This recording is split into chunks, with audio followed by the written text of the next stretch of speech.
Okay, good afternoon. I think this is the last plenary session of this day.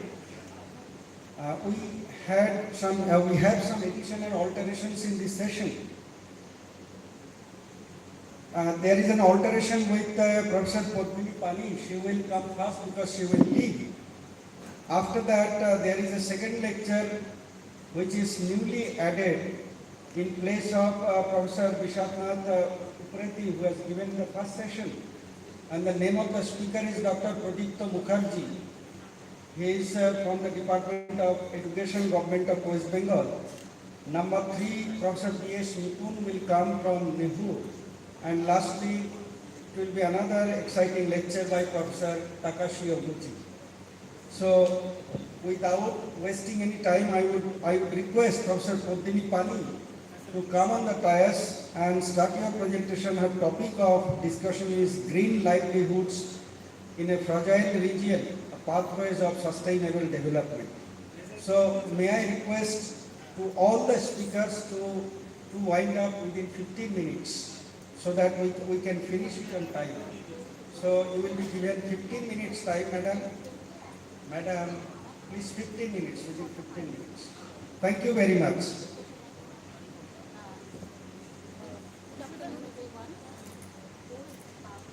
Good afternoon, everyone.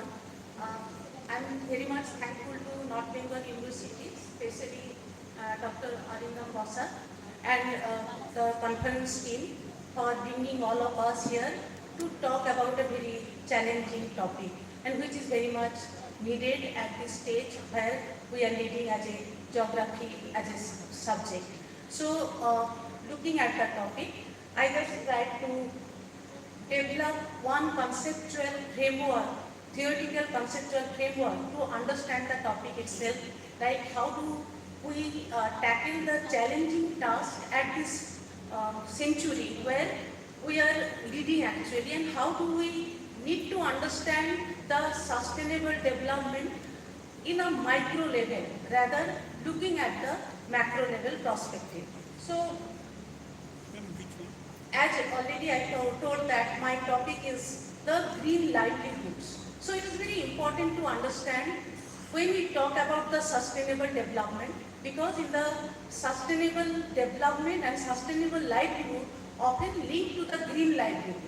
So we need to see that at this present time where we are talking of this particular topic. So without saying that what is the importance of sustainability, I am going further because it will take much time, but everyone knows at this stage that what it is and why it is so important.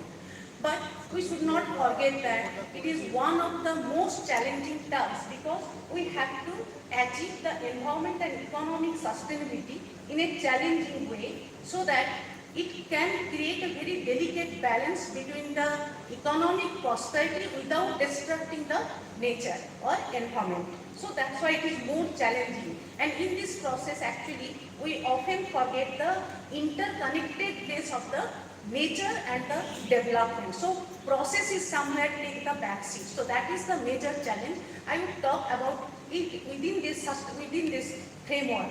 So in this framework is very much common framework what we use in the sustainable discourse, but here there is one question mark that within this sustainable framework, why we are talking of now green livelihood? Because the sustainable development is on a broader umbrella where we focus on the global, national, even there looking at this how it is taking care of social, economic and environmental needs. But when we talk about the green livelihoods, it is very significantly different because it takes care of micro level development, even individual household also is taking care for their well-being without depleting the natural resources. But one cracks here, I would like to tell that when we talk about the using natural resources wisely, that itself a big question mark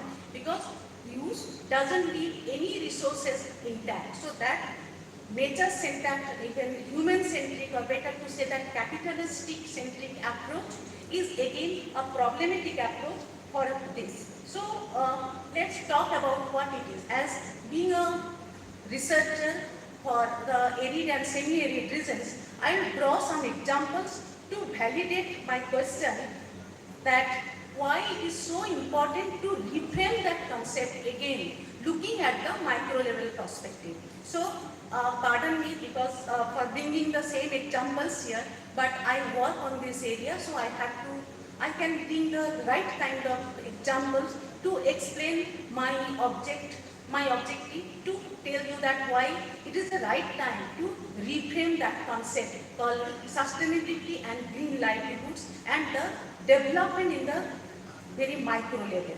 So if we see this particular these photographs, we can see in the across the world we have similar kind of landforms. So we often forget that every landform is very unique. So their genetics, so their science. But we use a blanket policy, the science, the mechanism to tackle those those lands for our development. So if we take the examples of like that, if backland, then the geopark of or national park of the US, the dinosaurs park of Canada, Kalanchi, Bayanaka from Italy, and if we come back to India, then we can see there are badlands. They are also very heterogeneous, although look same.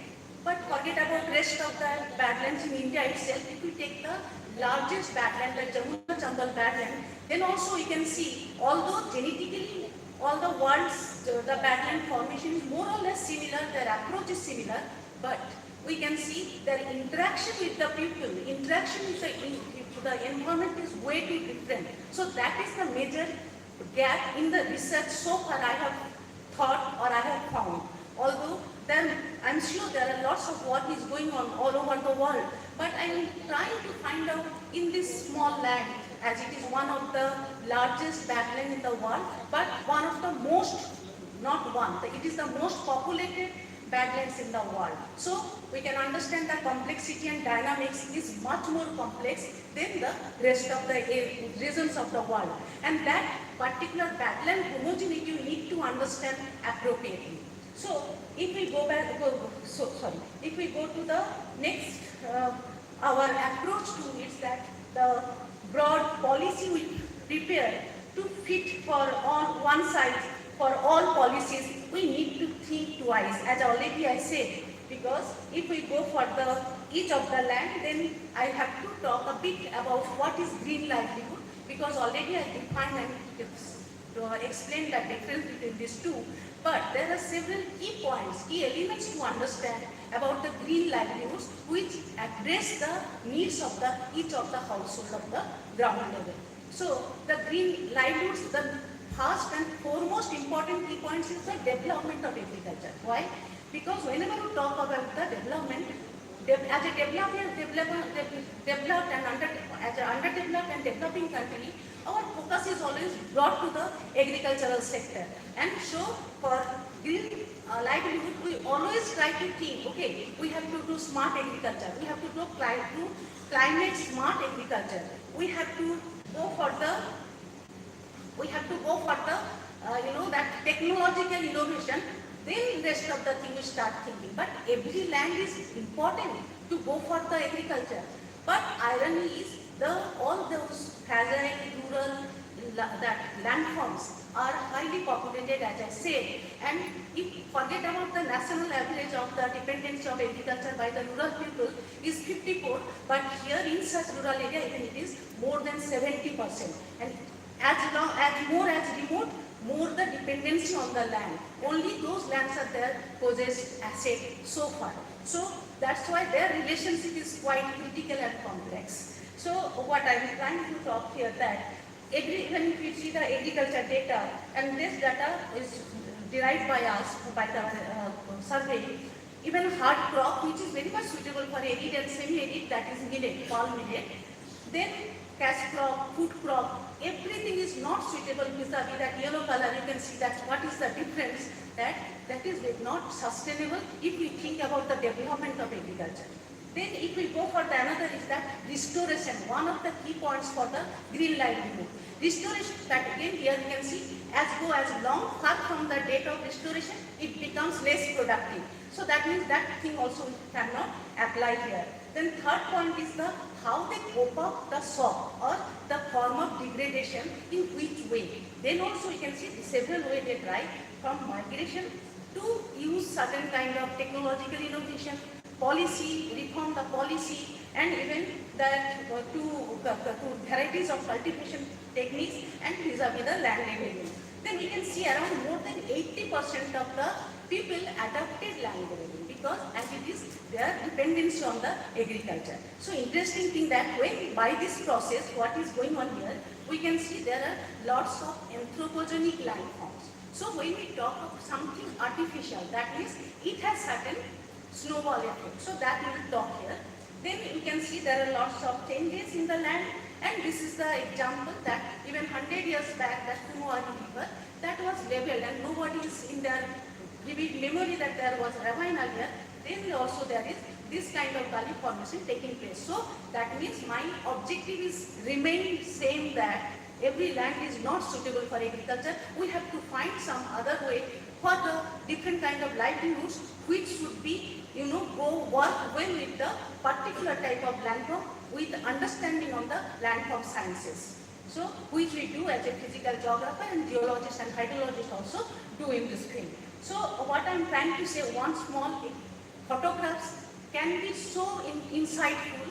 Here you can see that badland, that rolling topography is irrigated by the pump, that lifting of groundwater. And here I would like to discuss about the policy, how policy can be devastating for the geomorphic processes. Because here the withdrawal process, because of lifting of pumping water by the pump, and there the policy is that every farmer across India have to pay only 6,000 rupees per annum to the government as an electricity bill. So they are least bothered about when they are going to switch it on, when they are going to switch it off. But in the arid and semi-arid, you already know that drip irrigation, sprinkle irrigation is very much useful for that. But when a resource is easily available, we don't bother about it. So in the morning, as it is far from their household, say morning or evening they go, they switch it on, and whenever they get time, they come back, they return to the field and switch it off. By the time there is floods. So this is the flood irrigation is very much minimum here, but that is the superficial process, that what is going on in the subsurface process. So groundwater withdrawal depletion, and we can see it activates the ravine development processes, that is called cavitation, and then later stage collapsing. So the gully erosion is become active, which we cannot make out at the beginning. So we can say that sometimes policy also play role. So we need to define different kind of policy based on the landform or the homogeneous region. So here I would like to talk one more snowball effect, that is the forest, that is the floods. This is the Cratonic river. All the badlands in this area, badland rivers are Cratonic river in this. So that means it is inside and it has lots of water holding capacity, so sediment. But here, and it is almost half of the river is bedrock. So we can very much imagine that there is less sedimentation. But these days there are flash flood and floods since 2017. And now 2019 to 2022, 2024 and 25, there are even more floods and flash floods experienced by the region. Why it is happening? It's an interesting thing. You can see here that is the that ravines work as a barrier, so they are not allowing water, spillover water to go in the rest of the area. But here, because of leveling, no longer those barriers are there. So here, one more thing I would like to talk, that there are lots of geomorphic disconnectivity, slope modification, slope agriculture, and we can see that Cratonic river chamber, which is earlier very deep, sometimes there are 30 meter, 40 meter deep, that is also that heavy siltation, and here you can see the banks, that channel pass stabilization in the another Kunwari river, which is the. And this is one more interesting thing. At the again the credit market, availability of the credit market, every household they have 1 or 3 tractors, 2 to 3 tractors. So that heavy vehicle pressure, this kind of clay soil cannot take it. So again we are interfacing with the geomorphology and the policy. So the reeling process, and all we know who are working in this field, that reeling process again contribute lots of water to the channel. So by this process during rainy season, we can see that lots of that seasonal channels in this area getting water immediately by all those reels. And all we know, clay doesn't allow the water goes down. So there is lots of non-percolation, because of we can get the lots of water in a point of time immediately. So that other problem we can see, that is the lots of that the conflict. Again we can see that the large site cattle are not suitable for this arid region. So they are mainly preferable is goat and sheep. But people are using this, and here community management products should be there, or grassland, and that is that IFRI is working on this. So we need to now think about the primacy of the land. Land should be our part of society. So what we can say that the geo-heritage may be a very good opportunity for this area, and Professor B.S. Kale already worked on this, and many of us contributed in his book. But hardly I have found any geo-heritage site or geomorpho site in this badland area. So we seriously need to work on it to preserve such kind of land. So such a beautiful landscape you can see. We can develop the river front, we can develop the that riverine site visit, river site visit. Then we can see there are several temples. These are constructed on the top of the bank, and we can use that bank as a site at the beginning with investing limited money. And we can see there are lots of trails. Those trails can be used for ravine trails for adventurously, and local youth can get some kind of revenue as a form of a guide, so that this thing can be developed. And this is one of the interesting thing we have recently found along with a group, that there is a lots of that remnant of the how that construction materials are inside the 5 meter or 6 meter deep of the ravine. That maybe gives us the idea that where it was coming from and what was the history of it. As all we know that present is key to the past, but losing all those present that present land from, if we alter, then we lost the key to the past. So that is again very important. Even we can quantify that how much soil is coming. Just 2 minutes. So that is another thing. So now I would like to tell that badland has striking natural features that should be appreciated not as a symptom of the degradation, but as an evidence of earth dynamic processes. So that we need to remember. And there are few things that I have prepared one theoretical framework for this particular reason. Only that we can submit that telling that this is the only refuge for the ecosystem, and it's a very unique ecosystem, and many endangered species, it is only refuge for them.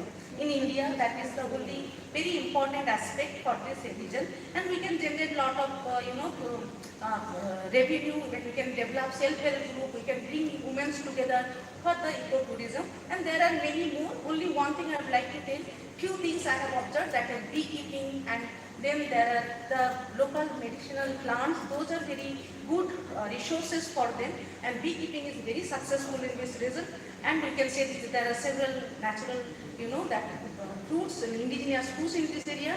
Those price in the market very high, so we need to establish the value chain just to get the right kind of that price for them. And one more thing, that we can revenue generate, but I am thinking of that. Here again, we did not find a single participant who participated for our interview that they said that they have idea of homestay, they have idea of ecotourism, and they have very little knowledge. So this is again we need to work on, and as this is the land where we can find the Salia tribes such who are under the PVTG group. So their livelihood dependence on this kind of medicinal plants. Those livelihoods is no longer there because of the alteration of the land. So that greed is quite high by the large side landholders and by other people. So it is again, we need to restore that particular livelihood which is dependent on the land-centric livelihood. So that is it, that much I could say, and this is the example of the grass. Thank you so much. I'm Thank you, sorry. madam. I am sorry. This is the It's all right. most difficult place to maintain I am. because we have limited time. It was a Thank you. wonderful lecture, Thank you. and you have tried to establish this how badlands is affecting agriculture, how they can be used alternatively for achieving this sustainable livelihood.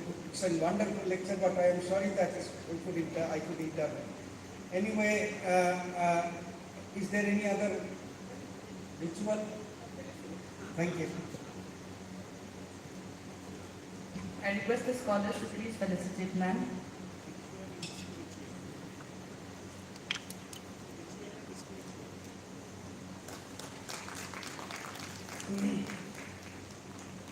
Okay, Professor Pani is a professor of CSRD, Jawaharlal Nehru University, New Delhi. Thank you. Thank you. Next speaker is Dr. Pradipta Mukherjee. He is officer of Special Duty Department of Education, Government of West Bengal, and he will speak on the boundaries of hope, human migration, and sustainability in South Asia. Dr. Mukherjee.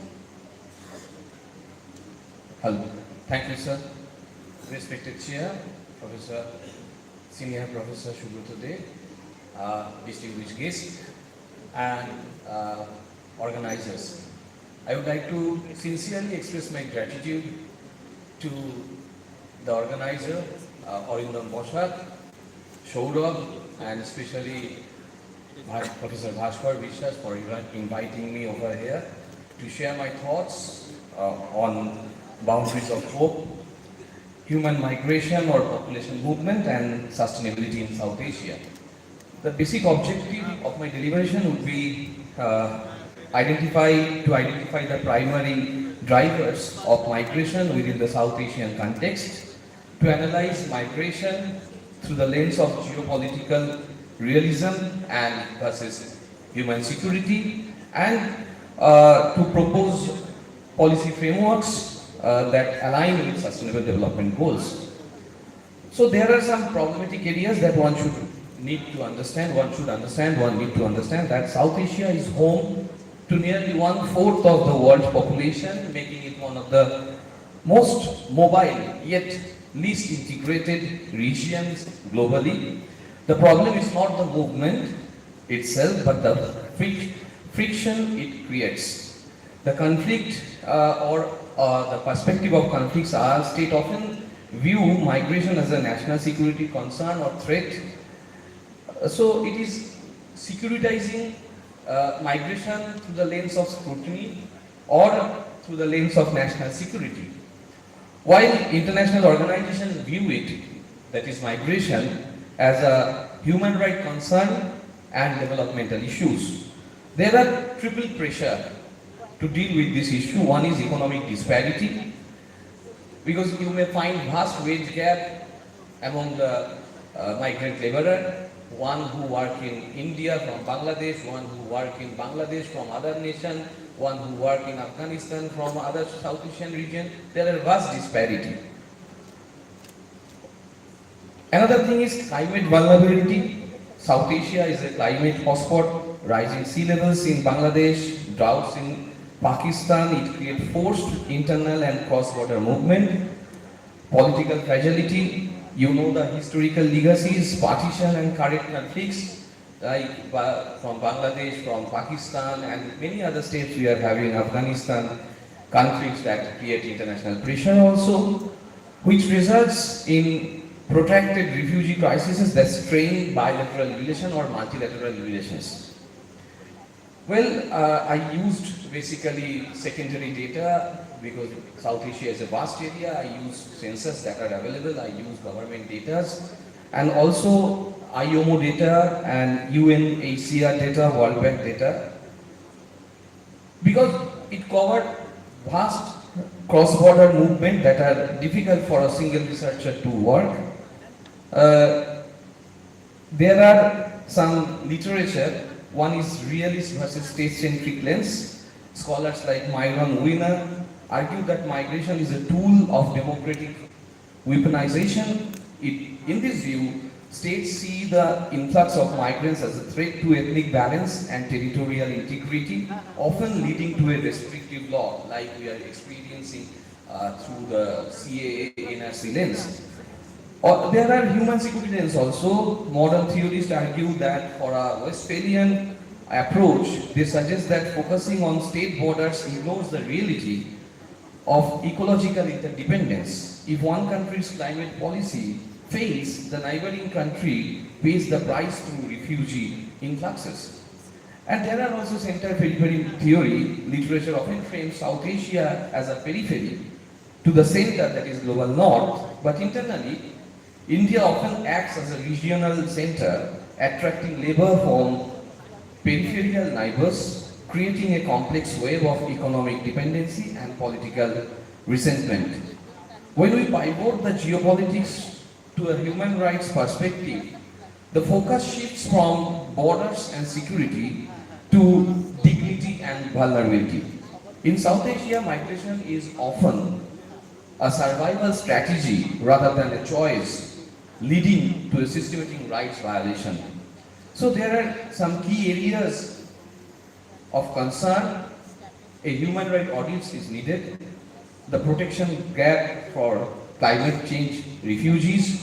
South Asia is at the front line of the climate crisis, yet international law like the 1951 Refugee Convention does not recognize environment as a ground for asylum. However, India didn't sign the Refugee Convention. The right to life and habitat is also a matter of serious concern. Millions in Sundarbans of Bangladesh and India or the glacial region of Pakistan lost their homes for rising seas and floods. Legal invisibility because they aren't political refugees, they are often labeled illegal economic migrants, stripping them of legal protections and making them liable for deportation from the very places they fled for safety. However, there are no bilateral agreements on deportation or so on and so forth.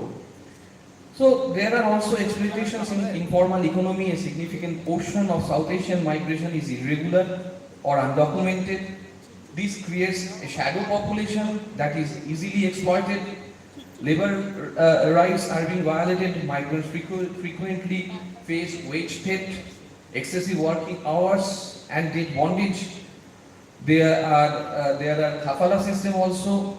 There are impact of kafala system through more common in the Gulf, though common in the Gulf, elements of employer-tied migration exist within South Asia, where a worker's legal status is tied to a single employer, making it nearly impossible to report abuse without facing arrest. Statelessness and identity exclusion, that is one of the major concerns. Political maneuvers in the region have led to denationalization, where long-term residents are suddenly stripped of citizenship. You know the Rohingya crisis in Bangladesh, you know the infiltration crisis in West Bengal and also in India, and so many things that are happening here. Documentation barriers are over there. So another thing is gender vulnerability, which is trafficking of women migrants, girl child, and so on and so forth. Human trafficking is a major concern, lack of reproductive health. So human rights-based solution is to resolve these issues. Policies must shift from scrutinization to a right-based governance. From scrutinization to a right-based governance is the policy framework, where non-refoulement, ensuring no person is returned to a territory where they face a threat to their life.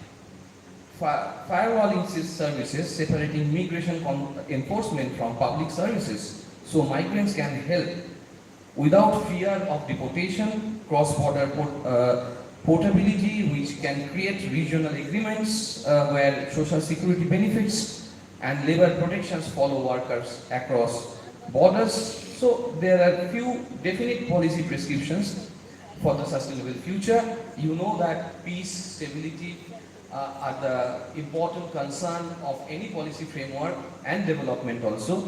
Peace, stability and development are the major concern of policy framework. So one should have those bilateral or multilateral agreements, it should be crisis management to sustainable mobility. So we must propose a three-tier policy framework. One is regional, that should take SARC and BIMSTEC into action, establishment of a regional migration framework to standardize work permits and protect migrant labor rights, just like of EU model but adapted for South Asia. National level framework, urban resilience planning should be there, investing in secondary cities to absorb rural to urban migration, preventing the collapse of megacity infrastructures. And the third one is global environmental, where climate mobility passports can be given, formalizing the status of climate displacement persons to ensure they receive legal protection and are not categorized merely as illegal migrants. So to conclude, I must say that migration is not a problem to be solved, but a reality to be managed. There must be a governance model of migration and should be accepted regionally also to protect the human rights of the migrants. And but a reality to be managed in South Asia, the future of sustainability depends on whether we view migrant as a threat to the border or a contributor to the regional economy. If we choose the latter, migration becomes an engine for shared prosperity. With this, thank you. I conclude. Thank you, Dr. Mukherjee. You are perfectly on time. And thank you very much for your beautiful lecture. He has tried to highlight, because of socio-economic inequality, geopolitical issues, both legal and illegal migration are taking place, which is affecting the sustainability of the region. And he also prescribed some policy prescription in managing this issue. Thank you very much once again, Dr. Mukherjee. I request our special guest, Dr. Mukherjee, to please be on stage. I would now invite Professor Bhaskar Bishwas, Registrar, University of North Bengal, to please come on stage for felicitation. We welcome you, sir.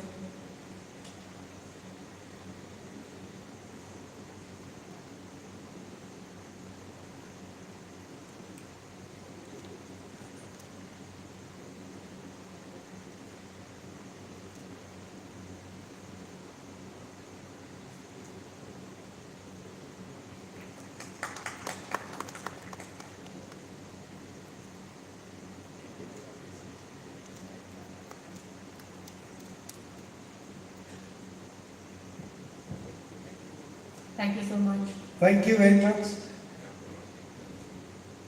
The next speaker is Professor B.S. Vipul from, he was a professor of the Department of Geography, Northeastern University.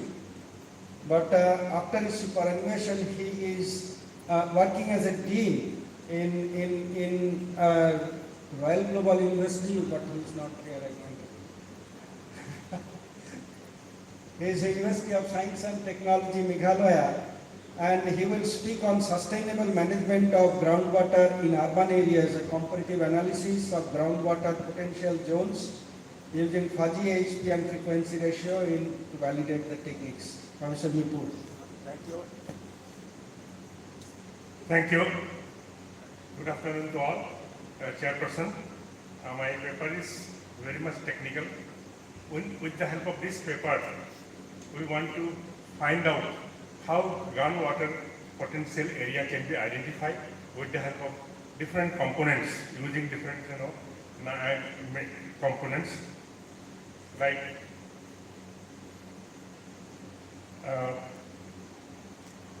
land use land cover, temperature, wetness index, slope, soil, geomorphology, lithology, lineament density, drainage density, and rainfall using ArcGIS, and processed by fuzzy analytical hierarchy mode process, and frequency ratio, and statistical method using remote sensing data. So this is a model we are trying to find out, so that people doesn't have to look for, just dig wells anywhere, everywhere. So with the help of this, I think they will be able to identify the exact location, and on the basis of that, without losing any time and money, they will be able to get water. So in this study, there are about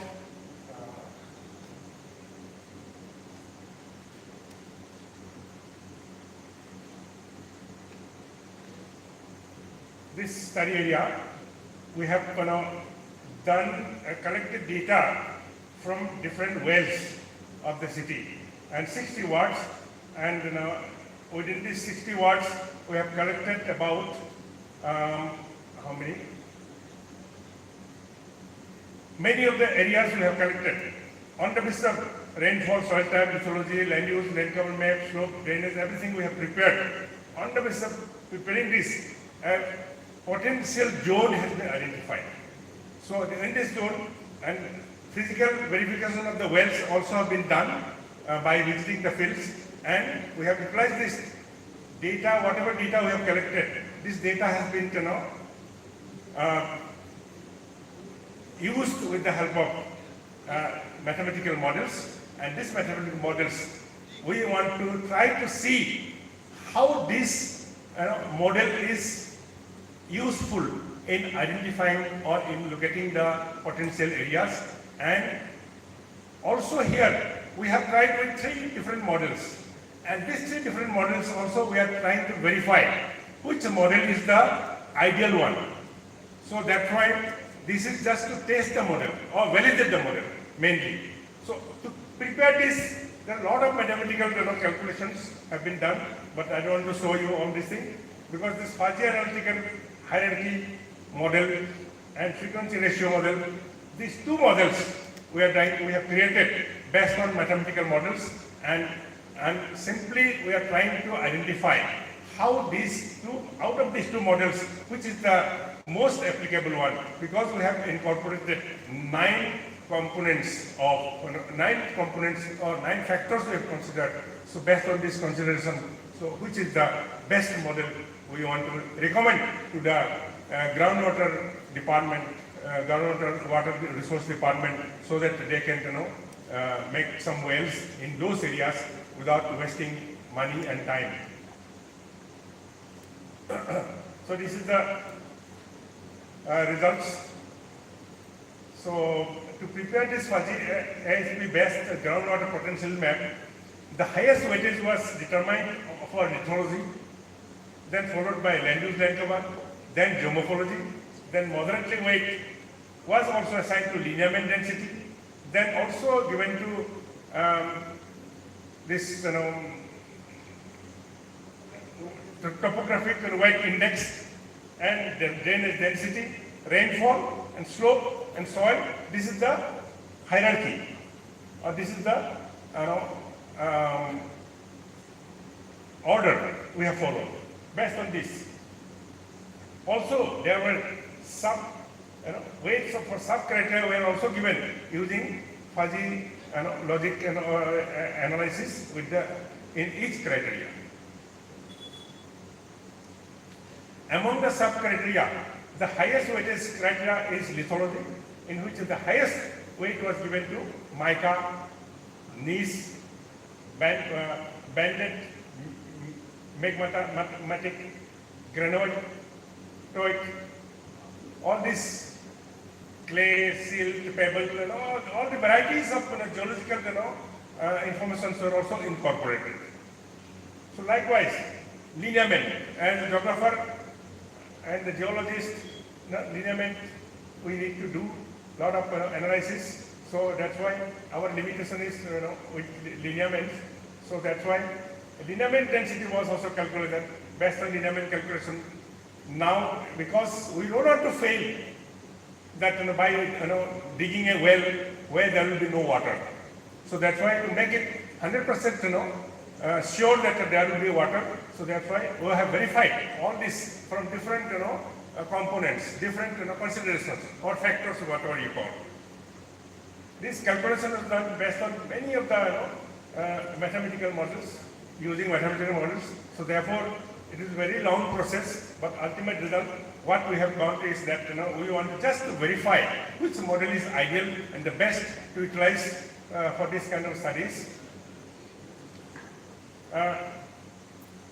If you look at the area, groundwater potential zone map obtained using this model, we have categorized poor, moderate, good, excellent. This category we have done in the map. So on the basis of that, accordingly, so poor zone is found mostly in the southern part of Kamrup, and excellent zone was located in the central part of, and each class is occupied in the study area as poor, moderate, good, excellent, and excellent. That is the only thing we have got, but very little areas are, because now you know how much water problem is there in Guwahati city. So this kind of exercise will help the planners and the decision makers to take this model so that accordingly they can make some wells. So this is the potential zone based on frequency ratio, and that is the fuzzy hierarchical model. So two models we have verified, tested. This is just validation. So validity part we have seen. So which is the best? So if you consider poor, moderate, good, and very good, so you will find mostly in frequency ratio.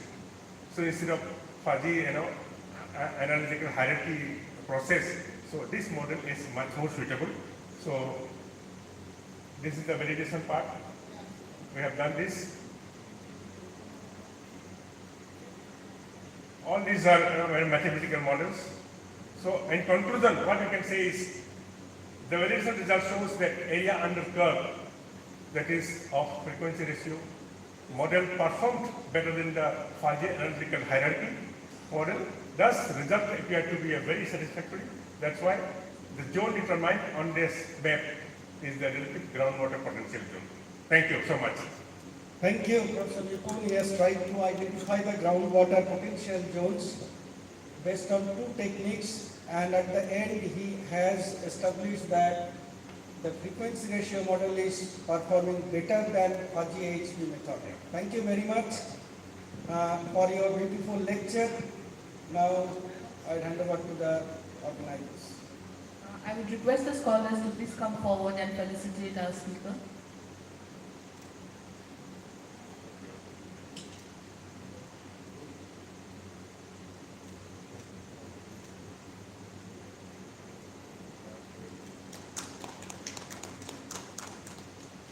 Thank you so much, sir. Thank you. In this session, we have the last eminent speaker, Professor Takashi Oguchi. He is a professor of geography, University of Tokyo. And most importantly, he is our colleague in the International Association of Geomorphologists as the Vice President. And you will enjoy his lecture, and he will speak on developing digital materials and methods for geography education related to geomorphology and disaster risk reduction. Takashi. Okay, yeah, thank you, Sunil, for kind introduction, and I appreciate the conference organizers who invited me. And my talk is focusing on education. I don't see many presentations about education, but I believe education is the key of the geography in the 21st century. Yeah, so here's the introduction with 3 points. Yeah, geography education contributes to fostering the next generation of researchers, for example, education in the geography department. But geography education also contributes to the welfare of ordinary people. For instance, geographical knowledge, including geomorphological understanding, is helpful for disaster risk reduction. So I have been collaborating with young researchers to develop digital educational materials and methods in geography, especially geomorphology, which is my original major. And first, we developed a website to run GIS operations. This is very general about GIS, and it's relatively easy to get lectures about GIS, but taking practice courses sometimes challenging. So our materials targets undergraduate, and we try to use open source things so that people don't have to pay money. And so I think that some of you using QGIS, GLASS, SANA, such kind of software, and also openly available data are used. And our website itself is also freely accessible, and with the Creative Commons license, so that other people can reutilize materials. And it's supported by GitHub, that is a social media for developers. And anyway, it's completely free. And this guy, my former PhD student, Hiroki Yamauchi, was the most responsible for this project. And here's the table of contents. So it's quite small, but for the entry level, it includes, introduction to cartography, and the basic things include the GIS data and some fundamental analysis like network analysis, like that. And advanced things includes spatial auto-correlation, spatial interpretation, operation, etc. And here's a case, and because it is for Japanese students, so the pages are in Japanese, but this shows how to operate QGIS to, analyze data elevation models. And so we provided this kind of, sorry, what's happening? Okay, thank you. Instructive, why? Okay, sorry. Instructive images. And our website got so many accesses according to Jack's log analysis. So we got a governmental and academic awards for this. So the question is making material like this a good topic for PhD students? This is more like, voluntary work, yeah.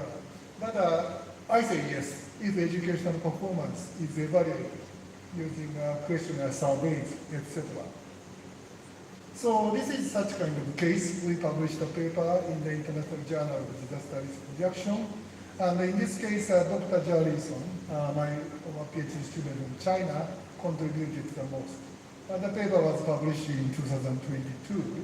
And she developed WebGIS both in Chinese, also Japanese.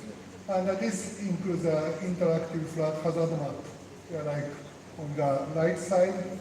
And this interactive hazard map, quite accurate because it's based on the LiDAR. DEM, and also some other information like location of shelters, etc. Yeah, and that website can be accessible using different types of devices, smartphone, tablet, PCs, etc. And we did implementation both in Japan and China. Yeah, upper picture, Japan, lower picture in China. And we targeted mainly high school students. And we let them use both WebGIS developed by Dr. Son and also paper, traditional hazard maps. And we made quizzes and questionnaires to the students, and later analyzed what we collected from these surveys and evaluated educational performance and satisfaction of these students. And here's some illustrations and tables from her paper. And the upper one shows whether students prefer digital maps or analog maps. And apparently, Generation Z like web hazard maps more than paper hazard maps. Yeah, we give this kind of information once to the elderly people, like more than 60 years old, and they prefer paper maps. Yeah. And the diagram below shows whether it was difficult or easy to operate these kind of things. And basically we got a very favorable answers. But when some difficulties arise, we try to understand what part was more difficult for them. And we try to update our materials so that it can be more friendly to students. And we did these kind of things and more example of our publication. So in 2023, yeah, we also got a paper in the EGU journal. And also in 2024, this is the AAG journal. And also in 2025, yeah, also ISPRS Geoinnovation journal.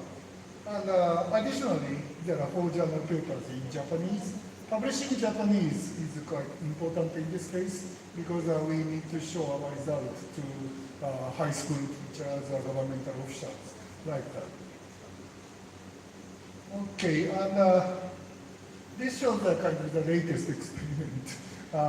So we first did very geomorphological research using drones and SFM surveys. And the picture shows the long sea cliff near Tokyo called Byobugaura. So tertiary sedimentary rocks were exposed to wave erosion. So sea cliff, yeah, very dominant. So we repeated surveys.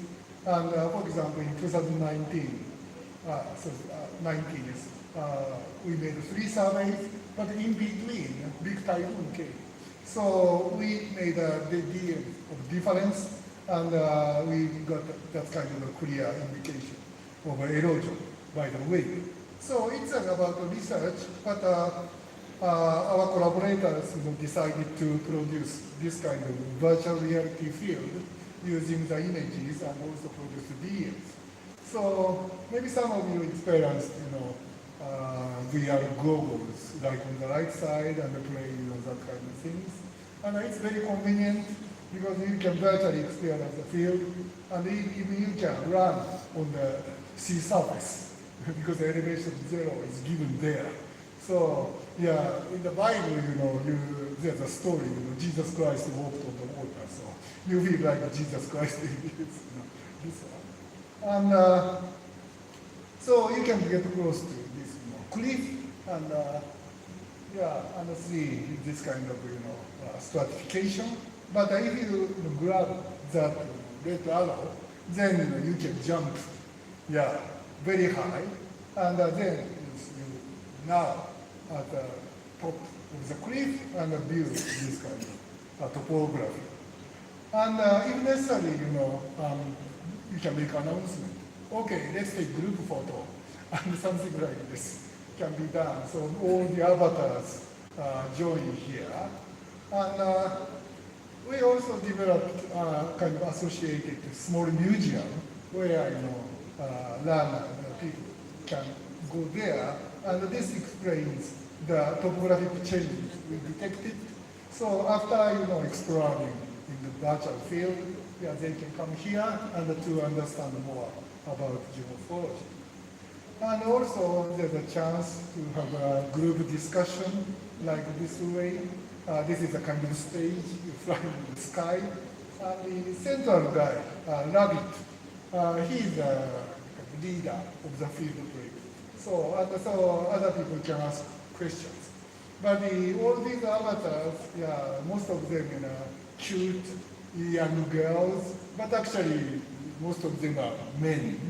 So if they start speaking, you hear very low voice, so it's kind of strange situation. Anyway, something like this. We started developing this during this pandemic period because many people couldn't go out. But even after the pandemic, something like this is very useful because without money and time, you can experience some types of fields. Of course, still real field visit is the most important thing for geography, but this can be also used together. Okay, so thank you for your attention. Thank you, Shukriya, and Donovan.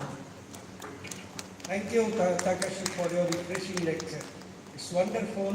Nowadays, we are giving more impression on geomorphology as well as geography education in different stages through digital mode. And we know, very well, another branch has introduced for school students is virtual geomorphology. Sitting in the classroom, you can go through the field through digital mode. Thank you once again, Takashi. Now I'll hand over to the organizers for a ritual.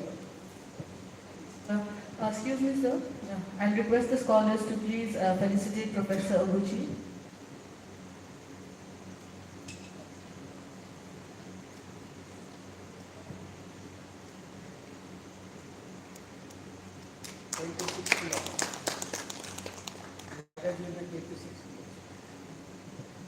Okay, I thank all the speakers for maintaining the time, and we have finished the session well in advance because it was going 1 hour late from the previous session, but we have managed 10 minutes time and we have ended at 50 minutes. So thank you again, once again, to all, of course very less people are here, to all the audiences and the speakers and the organizers, especially these girls. Thank you. Thank you so much, Professor Day, for chairing the session and your valuable feedback. And I'm also thankful to all the speakers for your engaging talk. Before we disperse for lunch, we have a special lecture, a special talk by Dr. Uday Chatterjee, Bhatir College, Dankan. He'll be speaking on Behind the Editorial Desk, Open Conversation with a Springer Nature Editor.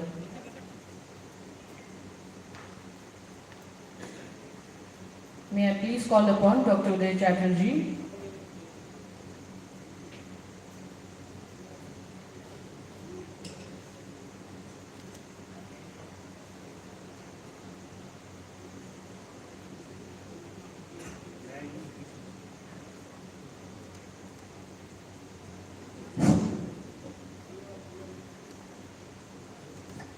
So, it's already 1 hour late. So before I start my presentation, I would like to request this conference convener, Dr. Basad, to come up on the stage, because from my book series, I have to hand over 2 books to the Department of Geography for the research scholar. So please, Dr. Basad.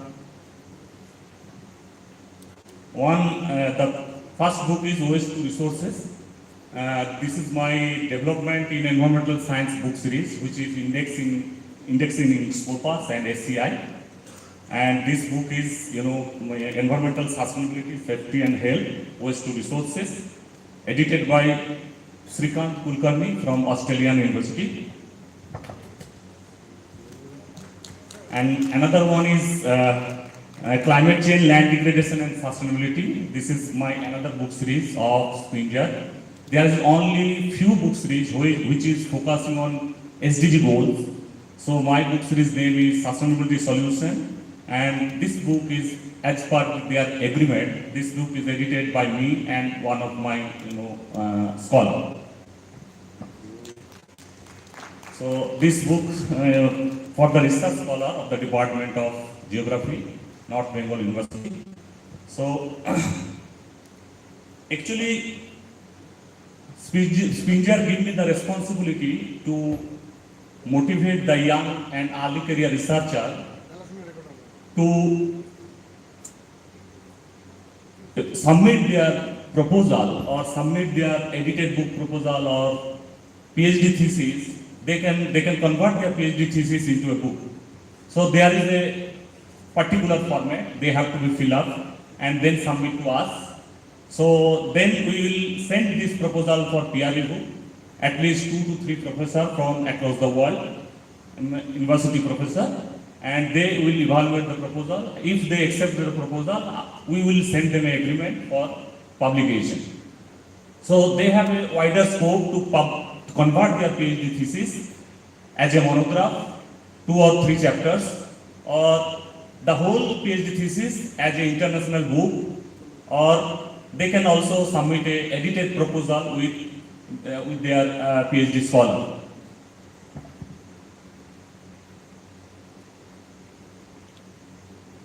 Next slide. Okay.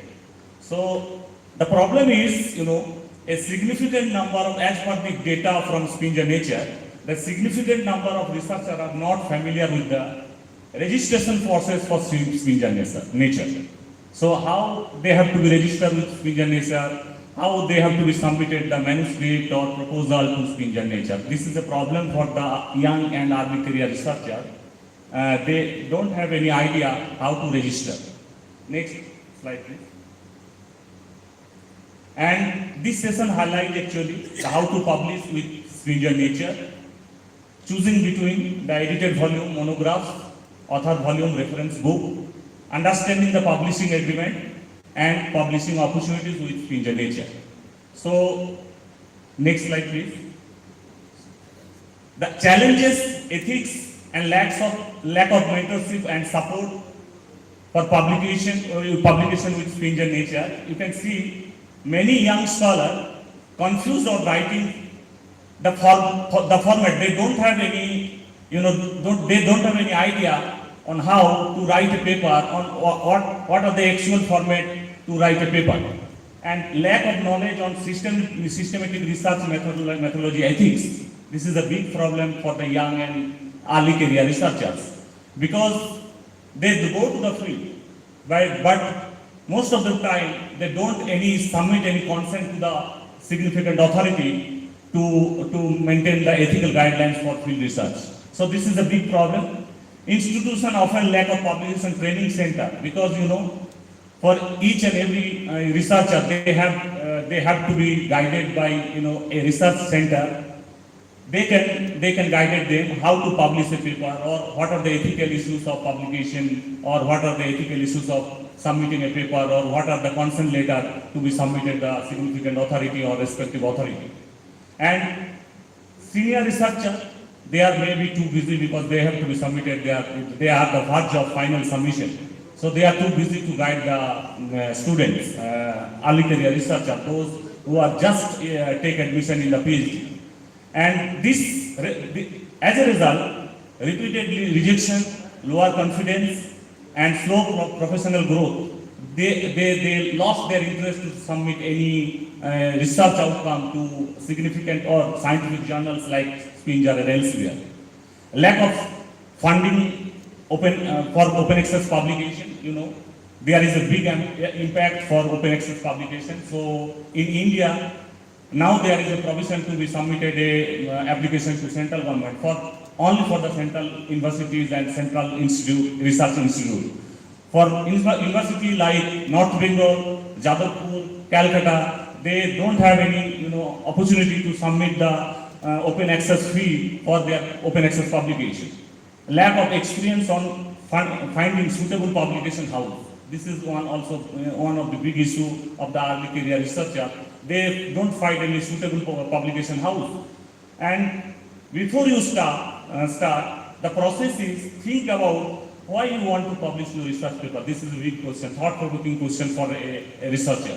Then decide what type of manuscript you have to write.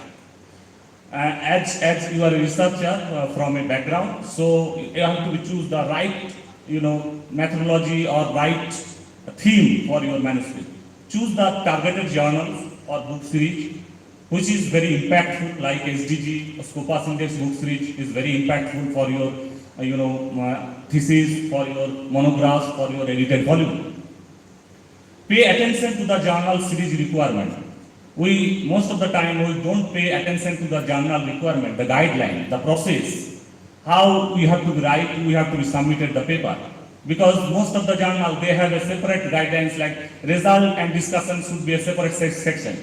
But most of the early career researchers, they submitted a paper with, result and discussion is as the same section. So this could be an issue for why their paper is less rejected without any peer review. And pay attention to the structure of the paper or chapter. If you submitted a chapter to a scientific books, you have to pay attention to the structure of the paper.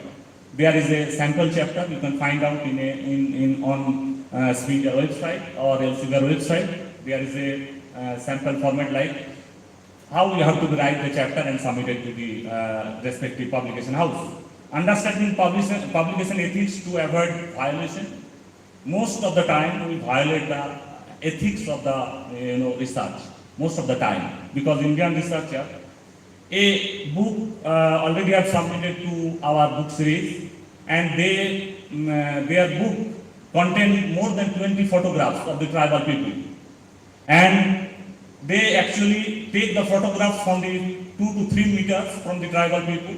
But as per the guidelines, ethical guidelines, we don't take any photographs from the 2 to 3 meter or 5 meter of the tribal people. The distance must be within 20 meter. And you can't paste any direct photograph, their direct face with color photographs. You have to paste the side photographs of the tribal people. So these are the many ethical guidelines are there. We going to the field for survey, but most of the time we don't submit any application to the respective authority, the local authority, or any kind of consent. We are visiting this place for field survey, so we want your permission. Because if there is any ethical issue with Spinger or Elsevier, they may punish you, like, they may blacklist you, or they may retract your paper. And as a result, your institute will also suffer for this. Next slide. So, why you want to publish? Because, there is a scope for you. The publication can open a window for you to collaborate with other countries. Please, next slide. This is a big opportunity for you. No. This is a big opportunity for you to collaborate with other countries. Publication and research is the only opportunity, I think, for the research scholar to be collaborate with other countries with scientific collaboration. So many of the researchers, they get funding from the other country, or they scientifically collaborate with other country and publish open access publication paper. So this could be, I think, a great opportunity for the research scholar and also the early career researcher and academician to collaborate with other countries. Next. So predatory published fake journals and book series. So most of the predatory journals, book series, they promise you, we publish your paper within 7 days. So this type of journals and book series, actually, they are fake. Because most of the scientific publication house, they will take time to peer review your chapters or peer review your book series proposal and scientifically review your book series, book proposal or your paper, and then they will send you the reviewer comments, and accordingly you have to be submitted the paper or proposal to us. Next, length and complex peer review process. Often, most of the scientific publication house, they are quality. They are quality publication house, but this is often slow and inconsistent, and it will take at least 3 to 1 year. So during that time, most of the researchers are frustrated because they send several letters to the publication house. Please send me the comments and what are the status of the book proposal, what are the status of the paper, like that. But as a official person from Spinger, I receive more than 20 to 30 proposals per week. So it will take time to review all the proposals. Accordingly, their guidelines, accordingly we have to send the proposal to the expert. Suppose one submitted a proposal on groundwater quality and contamination, like that. So we have to send this proposal to those who are experts from groundwater. So we can't send this proposal to one who working on social issues. So it will take time to review your proposal and send back to you and for publication. Next, ethical and integrity issue. This is a big, actually this type of lecture actually take 1 or 2 days to how to prepare the manuscript, how to submit the proposal to Spinger. There is a hands-on training on that. How you have to prepare the graphical abstract for your paper, and what are the software you have to be used for your proposal or your paper. Next, please. And before you start, Spinger, the scientific publication like Spinger, they actually need high quality research paper. They actually need high quality papers or research outcome. There must be original and novelty. I visited 2-3 rooms yesterday. I have been seen all the presentation. But I visited more than 10 to 15 countries. But one, lacking in India, the presenter, there is some lacking from their side. This is my suggestion, not my, I'm not going to the contradictory part. As per my knowledge, the concept of research is to find a solution of a problem. So most of the researchers, they don't, mention the problems. What are the problems you want to find out a solution for that? And there is no novelty, there is no uniqueness of the research. The one slide must be mentioned the uniqueness of the research or novelty of the research. Like degradation of or like landslide in Himalayan region. So there are several researchers already completed many theses, many research papers published, many open access papers, many scientific papers they have already published on this topic. So how your paper is unique from them? What are the gaps you fulfill, and what are the gaps they have already don't fulfill in their research paper. So you have to mention the novelty of your paper or novelty of your research outcome. If you are unable to mention that portion or mention that information in the last portion of the introduction section, so the journals, the editor must reject your paper this is called desk rejection. Another one thing, I have seen many presentations yesterday, they actually mentioned the paper regarding landslide of Darjeeling. So most of the paper started with, most of the presentations started with, Darjeeling is very vulnerable for landslide. So you think you present your paper in abroad, and there are many people. They are from someone from USA, someone from UK, someone from Thailand, someone from Taiwan, like that. So how they can understand? How they can familiar with Darjeeling? So you have to mention. Please, next slide. Next one. So how they have to be, familiar with, landslide from zone as a Darjeeling. So you have to be mentioned as a global phenomenon. Like landslides is a very concerned issues in Himalayan region or hilly region. So this is a global statement. Then you have to come to the regional statement. Regional statement, like in Asia, the hilly region of Asia is very vulnerable as a landslide region or landslide prone region or susceptible region. Then you have to come to the point of very micro level study, your study area.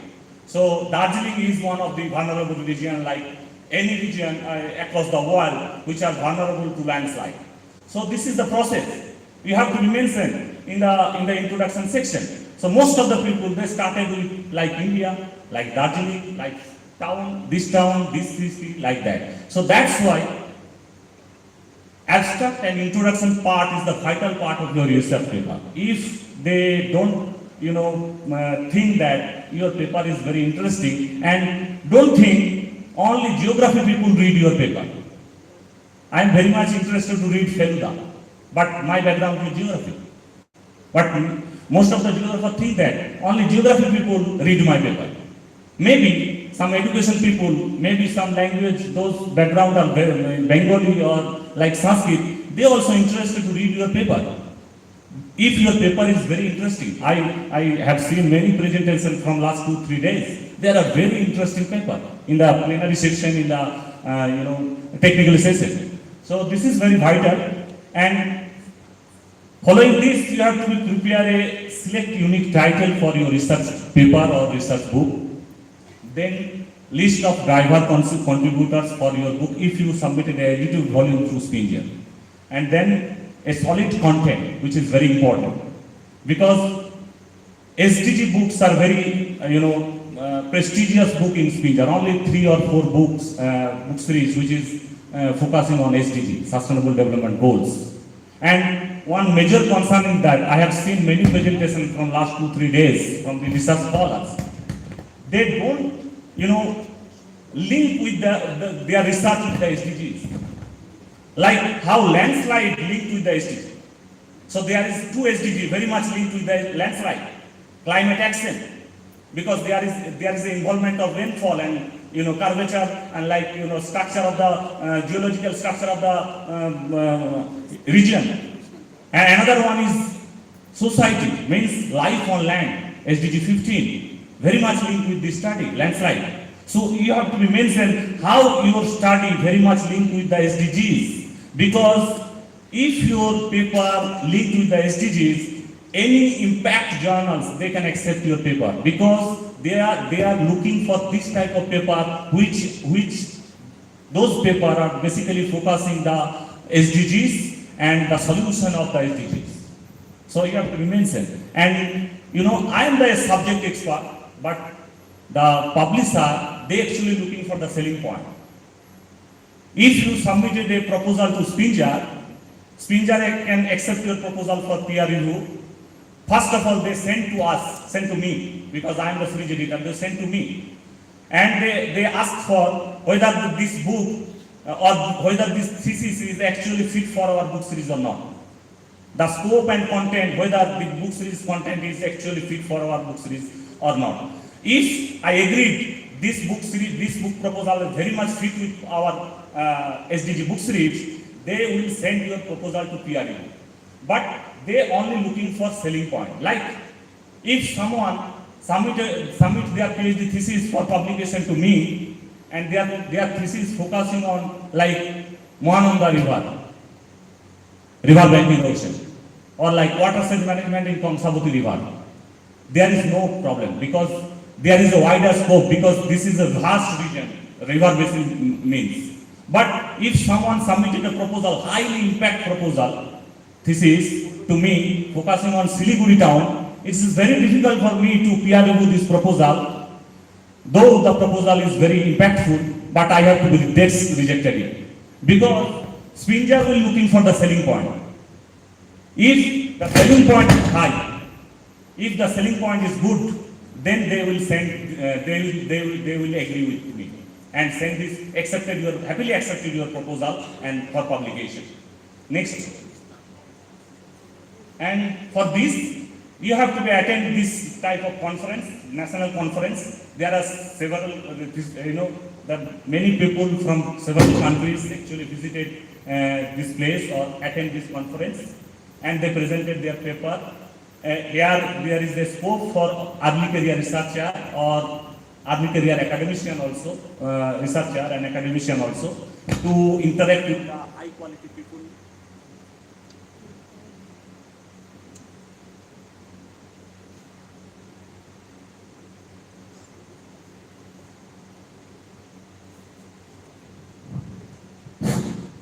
High quality people like Professor Sunil Kumar De, Professor Aguchi, many other professors, Professor D.K. Nayak, many professors from across the globe. So this is a big opportunity for the research scholar to interact, and they can give them a suggestion how to prepare a manuscript or how to prepare how to submit your thesis to convert into an international book. Because there is a big opportunity. Spinger gave me this responsibility for the Global South researcher.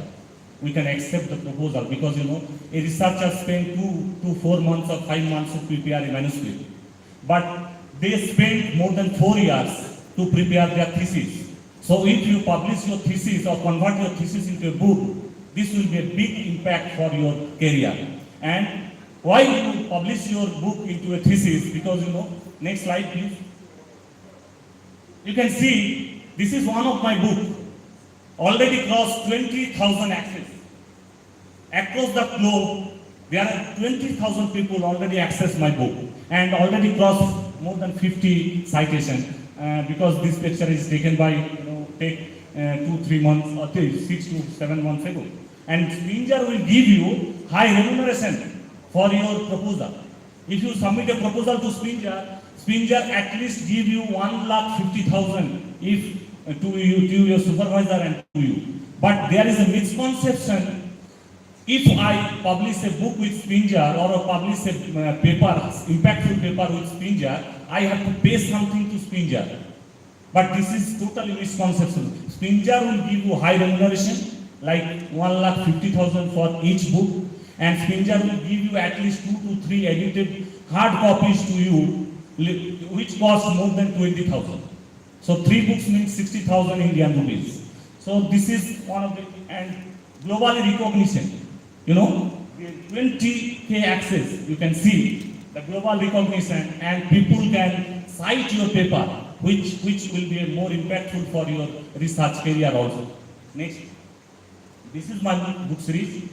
So if anyone interested to submit a proposal, you have to read out the aims and scopes of the book series, and you can download the book series proposal form. So though we have a separate book series proposal form for SDG book series, so if anyone is interested to submit proposal, I will send them a proposal format separately for this book series. And when you submitted proposal to us, accordingly we have to be, whether your book's proposal is totally matched with our book series or not. We have to find out the aims and scopes with the book series, and then we will send your proposal for peer review. This is the process. And if the peer review process is positive, then we will send you the contract. So there are several guidelines, how you have to be prepare your manuscript, how you have to be submitted your manuscript to Spinjar, and when the delivery date of your manuscript submission, like that. So next one, I have already mentioned all these things. Next one, and during the revision, please follow this guideline. You may, the peer reviewer, they will send you the comments. Accordingly, you have to be,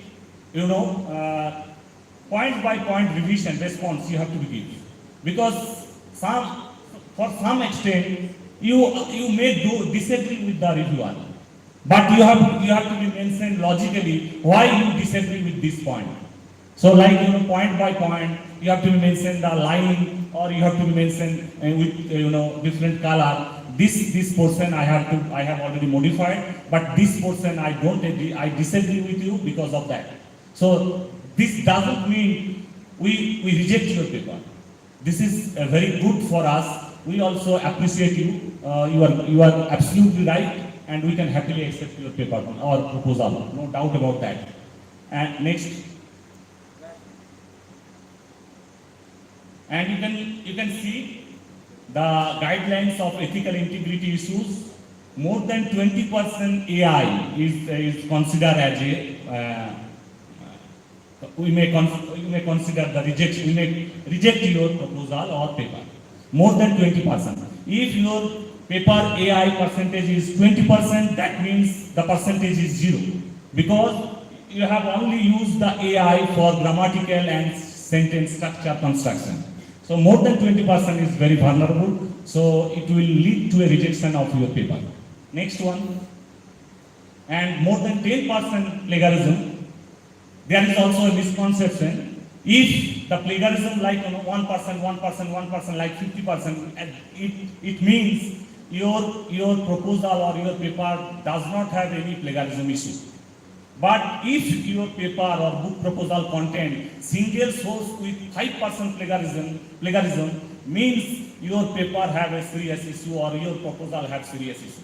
So single source more than 5% is a serious issue for publication a paper or publication a book. So this is a misconception from the scholar or early career researcher side. 1% or 2% means 20-30% means my paper is only plagiarized. No. And this is, please, previous slide.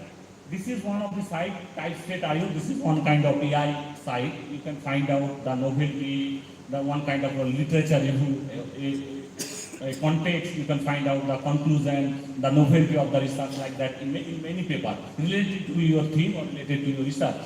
And this is the software you can use for your referencing. Jotero software, very useful and very easy to handle, because manually is very difficult to use, because most of the premier institutions, they have only access of Scopus.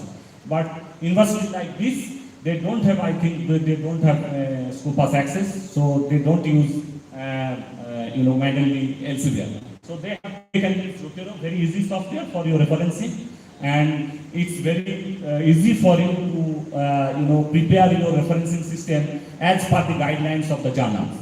Next. So please, this is a proverb, kind of right to express, not to impress.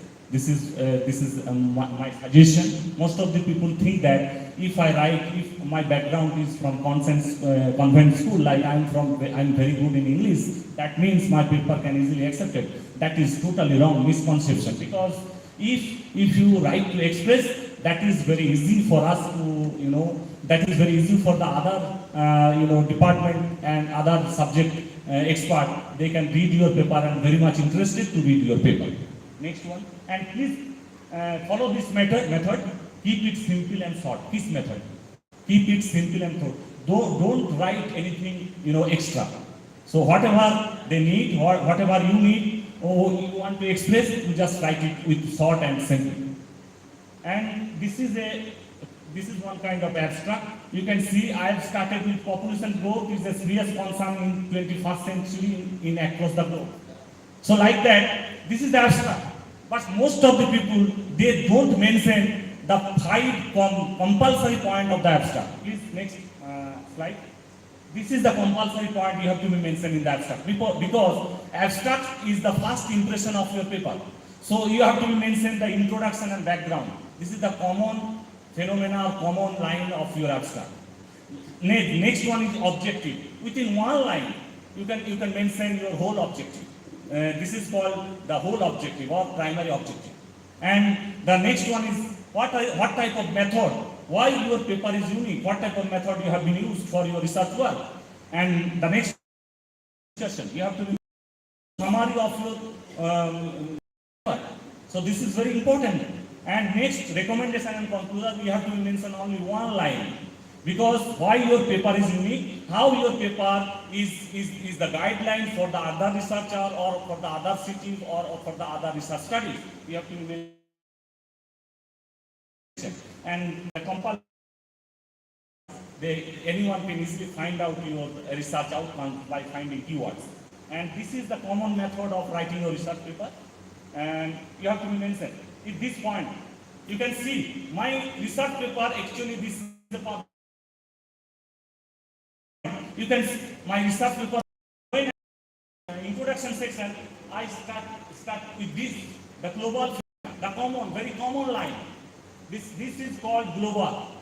So, like general to abstract, far to near, inductive method you have to be applied in this introduction section. You have to mention the global phenomena, then regional phenomena like Mediterranean region is a broad region in the middle part of the world, and then I come to the very study area and micro level concept like Adna province, like that. You have to be mentioned, you write your introduction section like that.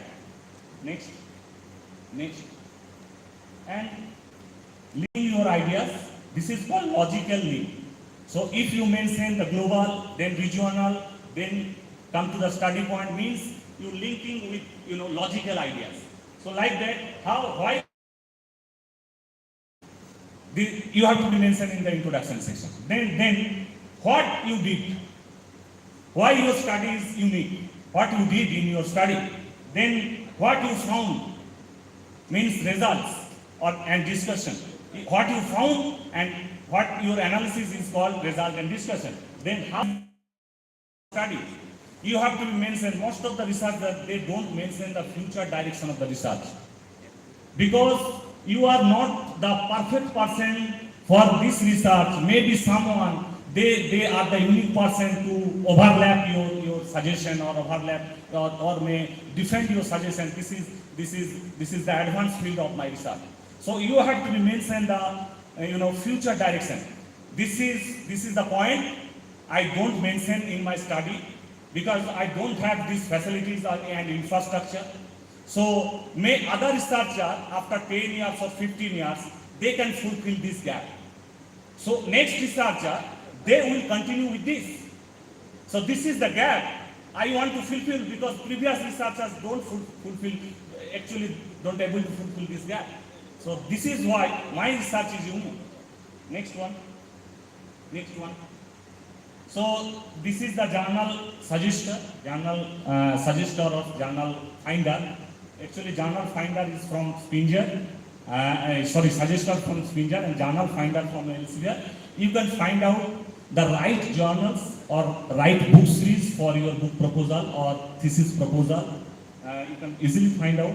But from my side, one suggestion for all of you: don't send the paper like you write a paper on landslide. don't send your paper, if you are an early career researcher, don't send your paper to the landslide journals or natural hazard journals. Because most of the people, those who are peer reviewer, they are very much expert. But if you submitted your paper which is linked with the environment like that, so they can easily peer review your paper and there is a great chance of acceptance of your paper. So next one. So this is the tools, the white, written in white, they are the free tools. So this software, this will take at least 2 to 3 hours. I can guide you how you can prepare with this .io free software, how you can prepare your graphical abstract easily.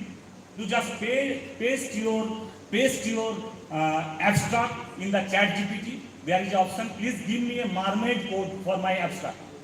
And you just copy your mermaid code and then you copy paste this mermaid code to .io and they will prepare your graphical abstract. Because there is no ethical issue. Because an abstract is truly written by you and this is unique. So there is no ethical issue from this Pinjar or Elsevier side, like scientific journal side.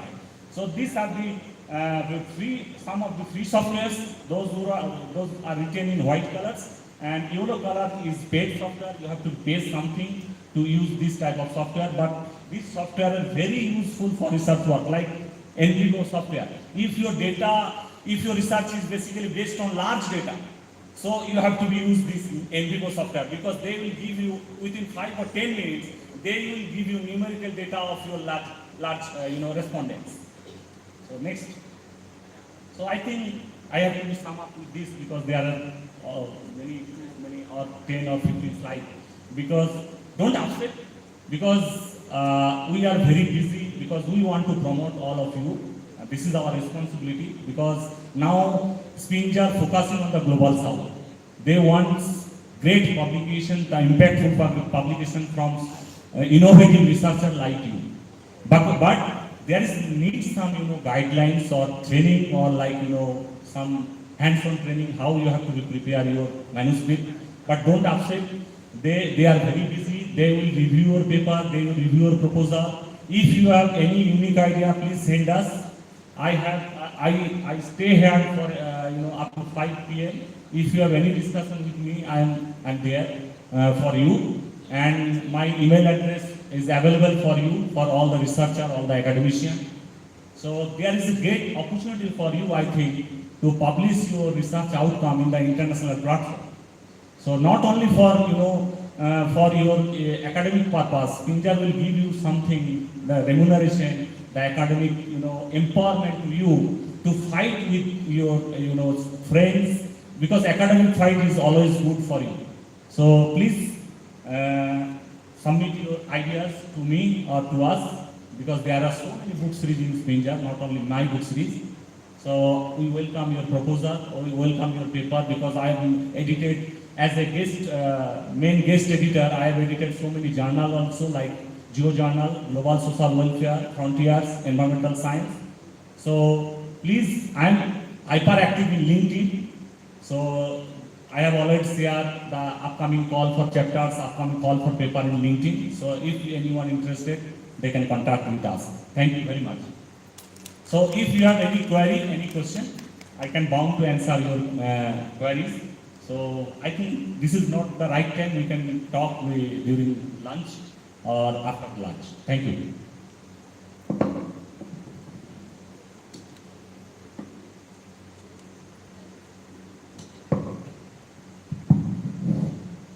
Thank you so much, sir. It was extremely informative session, and I'm pretty sure Springer will now be getting a lot of proposals. I would also invite our scholars to please felicitate sir. So please accept it as a token of appreciation from our side.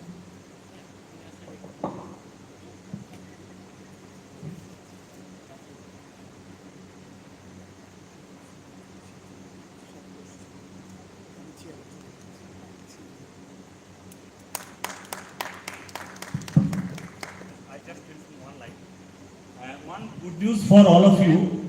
Spinjar already have accepted Dr. Bosak book proposal. You have, I think you have already seen the call for chapters in the outside of this conference room. So we expect that we can accept it more than 30 to 35 chapters from this conference research output. So those who are interested, they may contact with the editors, because this is their responsibility to guide you how you have to prepare your chapter and submit it to the book series. And the book volume is very much related to this conference theme. Thank you very much. Thank you so much, and thank you everybody. We will now proceed for lunch, and we will be starting our technical session from 3. Thank you everybody.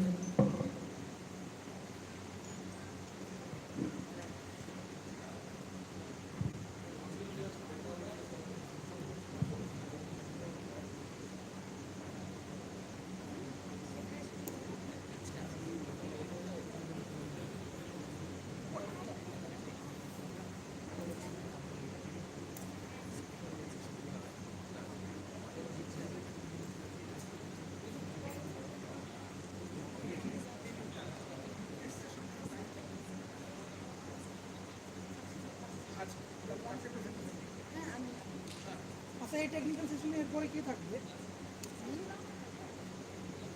Technical সেশনের পরে কি থাকবে আমার তো duty ছিল সে সকাল থেকে খুব লং খেয়ে আসি গিয়ে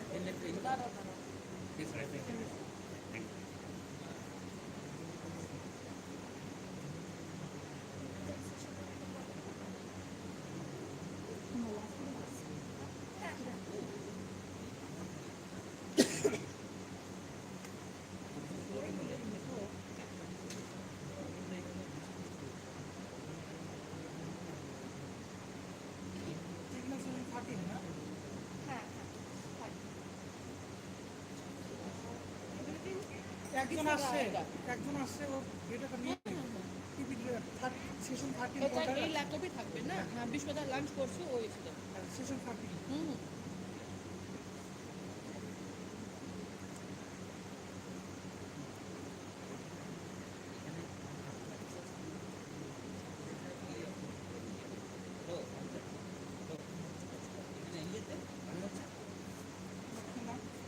চিরন্তনী মন্ডল স্লাইডের নাম শেষ হয়ে গেছে শেষ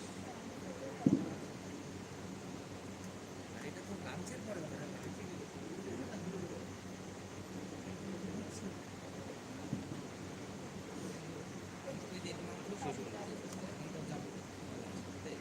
একটা ভাই আসবে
আপনি দেখে নিন আসলে annual report Namita first MBU PPT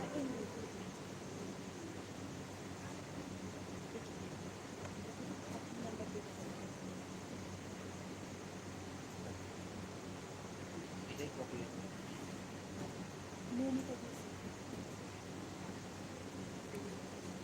ওখানে কি দেখ ওখানে দেখে হ্যাঁ আপনি আপনার ল্যাপটপ ওখানে রেখে কিছু করতে পারবেন আমি জাস্ট ওনার মানে রিডিং এর জন্য স্কিপগুলো পড়ার জন্য ওখানে দেখলে টাইমটা চলে যায় না। হ্যাঁ, হ্যাঁ।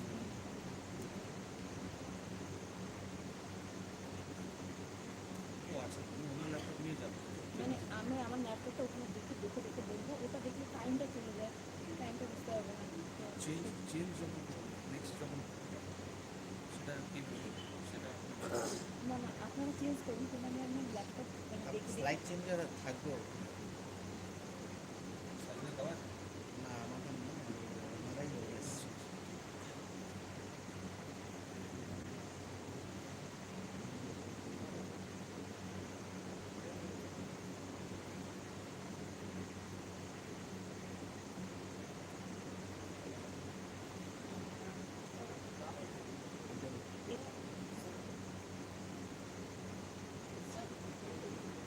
আমার তো এটা লিড লেকচার আছে, হ্যাঁ এবারে আমাকে ফেসিলিটেট করার সময় যদি আমার সার্টিফিকেটটা দিয়ে দেওয়া যায় খুব ভালো হয়, কারণ আমি বেরিয়ে যাই।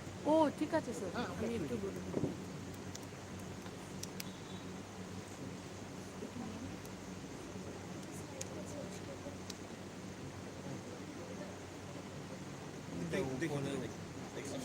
শুরু হওয়ার আগে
মানে অ্যাড করে শিডিউলে কি এক করে হতে হয় সিরিয়াল তো হয়ে যাচ্ছে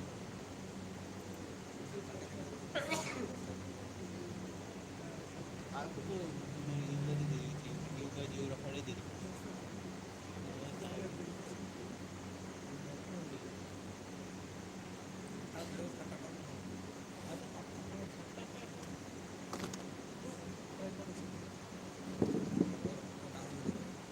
না না না না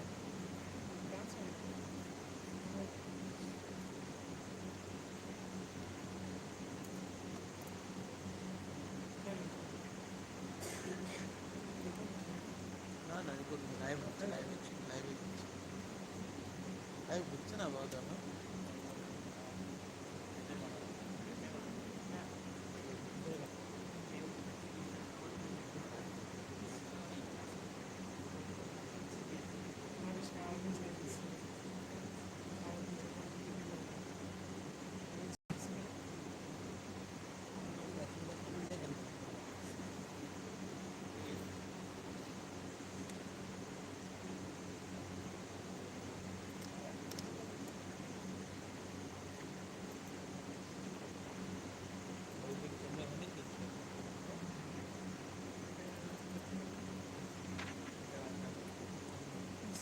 বসো বসো বলছি এখানে ই লেকচার তো 3টা আছে, দুটো মেমেন্ট দেওয়া আছে।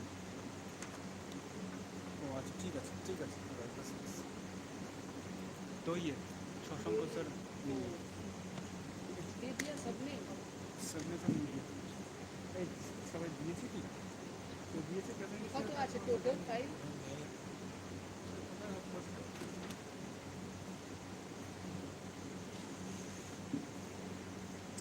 টেকনিক্যাল সেকশন এটা অফ করে দিবি আর থাকবে না। এটা অফ করে দাও হ্যাঁ এটা অফ করে দাও ভিডিওটা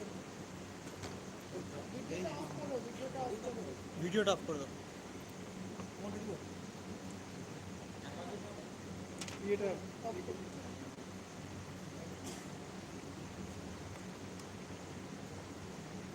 সেকশন একদিন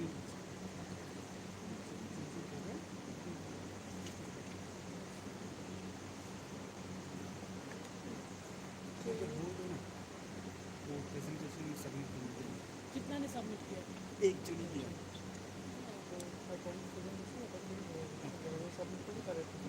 सबमिट चला करবে তাহলে তারাই শুরু করবে। Hello. As we will now begin the technical session, I request all the participants to please come forward and submit your PPT at the technical session desk.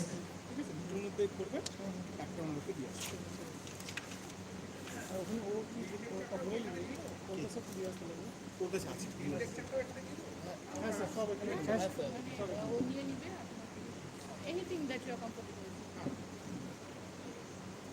আমি চালাতে পারবো তখন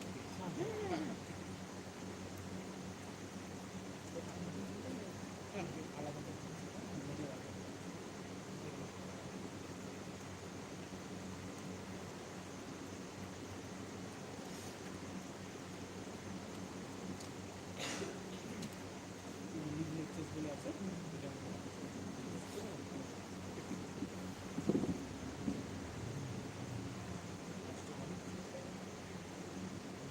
এটা নিয়ে লিখতে সেটা লিখে অবশ্যই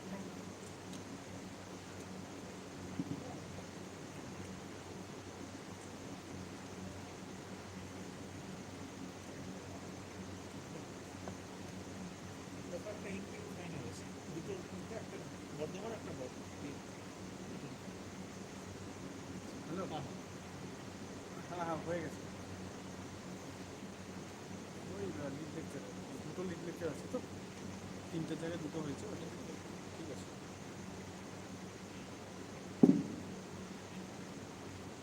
আমার ঠিক আছে